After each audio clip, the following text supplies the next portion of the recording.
नमस्कार, my name is N K shahi.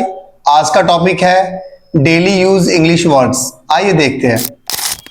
RITUAL ritual मतलब रस्म। MIRACLE मिरेकल चमत्कार। TREASURE ट्रेशर खजाना। AWARNESS अवेयरनेस जागरूकता। TEAK टीक सागवान। COPPER कॉपर तांबा। INTROVERT इंट्रोवर्ट लचीला व्यक्ति। EXTROVERT एक्सट्रावर्ट बहिमुखी जो लोगों के बीच में रहना पसंद करता हो। SPECIFIC स्पेसिफिक खास।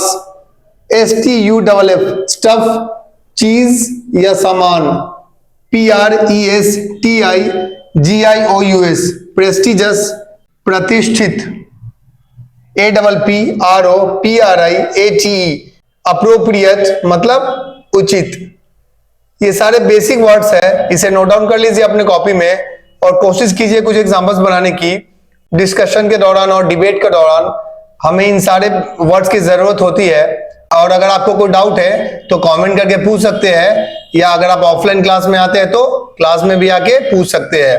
और इस बात का ध्यान रखिएगा, ये सारे वर्ड्स को अलग अलग कॉन्टेक्स्ट में भी इस्तेमाल किया जा सकता है, पार्ट्स ऑफ स्पीच को बदल के।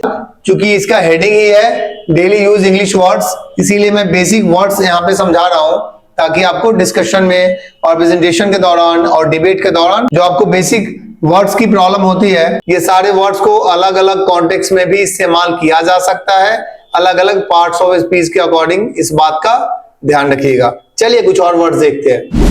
नेक्स्ट वर्ड है ILLUSION इल्यूशन का मतलब होता है भ्रम। COMMENT कमेंट मतलब टिप्पणी। CRITICIZE क्रिटिसाइज मतलब निंदा। LIST लिस्ट मतलब सूची। JUSTICE जस्टिस मतलब न्याय। OMISSION अमिशन मतलब चूक या छूट। NOTION नोशन मतलब धारणा। ILLICIT इलिसिट मतलब अवैध। CRAZE क्रेज मतलब सनक या पागलपन। ARROW एरो मतलब तीर या बाण। EASY इजी आसान या तनाव रहित जीवन। ESSAY ऐसे मतलब निबंध। ये सारे बेसिक वर्ड्स हैं। इन सारे वर्ड्स को अलग अलग कॉन्टेक्स्ट में भी इस्तेमाल किया जा सकता है, अलग अलग पार्ट्स ऑफ स्पीच के अकॉर्डिंग। इस बात का ध्यान रखिएगा। चलिए कुछ और वर्ड्स देखते हैं। नेक्स्ट वर्ड है HOLE होल मतलब गड्ढा।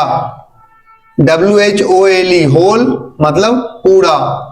ARTICLE आर्टिकल सामान या लेख जो अखबार वगैरह में छपता है। THREAD थ्रेड मतलब धागा। NEEDLE निडल सुई। POINTLESS पॉइंटलेस मतलब व्यर्थ। FLUTE फ्लूट मतलब बांसुरी। MAIDEN मैडन कुआरी। BATTLE बैटल मतलब लड़ाई। WAR वॉर युद्ध। GRIEF ग्रीफ मतलब गहरा शोक। RUDE रूड मतलब अशिष्ट या भद्दा। ये सारे बेसिक वर्ड्स है, इसे अपने कॉपी में नोट डाउन कर लीजिए और कुछ एग्जांपल्स बनाने की कोशिश कीजिए। और अगर आप नहीं बना पाते हैं तो आप कमेंट करके पूछ सकते हैं, या अगर आप ऑफलाइन क्लास में आते हैं तो क्लास में भी आके पूछ सकते हैं। होप आपको समझ में आ गया होगा। चलिए कुछ और वर्ड्स देखते हैं। नेक्स्ट वर्ड है RUMBLE रंबल गड़गड़ाहट। DIALECT डायलेक्ट उपभाषा। STUCK स्टक मतलब अटका हुआ। UTENSIL यूटेंसल बर्तन। STOMACH स्टमक पेट, MOUSTACHE मस्टाश मतलब मूछ, CORNER कोना मतलब कोना, FLOOD फ्लड मतलब बाढ़, FALAC फॉल्स मतलब नकली, MUD मड मतलब कीचड़, GUTTER गटर मतलब मोड़ी या नाली, STREET स्ट्रीट मतलब गली। ये सारे बेसिक वर्ड्स हैं जो बच्चों को डिस्कशन करने के दौरान और डिबेट के दौरान जो छोटी छोटे वर्ड्स में प्रॉब्लम्स आ रही थी, इसीलिए मैंने ये सीरीज स्टार्ट किया है और मैं बेसिक वर्ड्स पढ़ा रहा हूं। और इस बात का ध्यान रखिएगा, ये सारे वर्ड्स को अलग अलग कॉन्टेक्स्ट में भी इस्तेमाल किया जा सकता है। तो सारे वर्ड्स को कॉपी में नोट डाउन कर लीजिए और कुछ एग्जांपल्स बनाने की कोशिश कीजिए।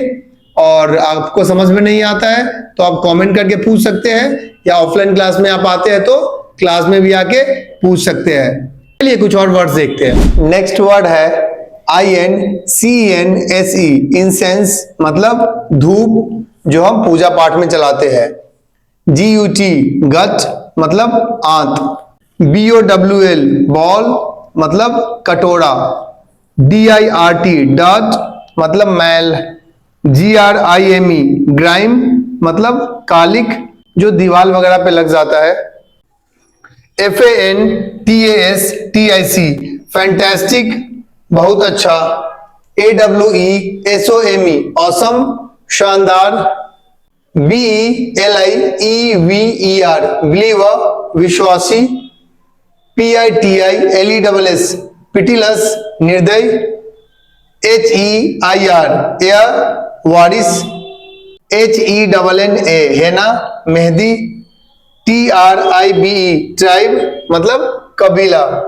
ये सारे बेसिक वर्ड्स हैं, इन्हें कॉपी में नोट डाउन कर लीजिए और कोशिश कीजिए कुछ एग्जांपल्स बनाने की, क्योंकि डिस्कशन के दौरान और डिबेट के दौरान मैंने देखा है बहुत सारे जूनियर बच्चे हैं जिन्हें बेसिक वर्ड्स पता नहीं होता है, इस वजह से बोल नहीं पाते हैं और उन्हें बोलने में प्रॉब्लम होती है। इसीलिए मैंने ये सीरीज स्टार्ट किया है ताकि आपको बेसिक वर्ड्स समझ आ जाए और आप इंग्लिश भी बोल पाए। होप आपको ये सारे के सारे वर्ड्स समझ आ गए होंगे। अगर आपको कोई डाउट है तो कमेंट करके पूछ सकते हैं, या अगर आप ऑफलाइन क्लास में आते हैं तो ऑफलाइन क्लास में भी आके आप पूछ सकते हैं। और इन सारे वर्ड्स को अलग अलग कॉन्टेक्स्ट में पार्ट्स ऑफ स्पीच को बदल के इस्तेमाल किया जा सकता है, तो इस बात का ध्यान रखिएगा। मैं शुरू से ही कह रहा हूं इस बात को, किसी वर्ड मीनिंग का मीनिंग उसका सेंटेंस बताएगा कि आप उस सेंटेंस में उसको किस पार्ट्स ऑफ स्पीच के अकॉर्डिंग आपने बिहेव कराया है, तो इस बात का ध्यान रखिएगा। चलिए आज के लिए इतना ही, मिलते हैं कुछ और इंटरेस्टिंग वीडियोस के साथ। Okay, thank you.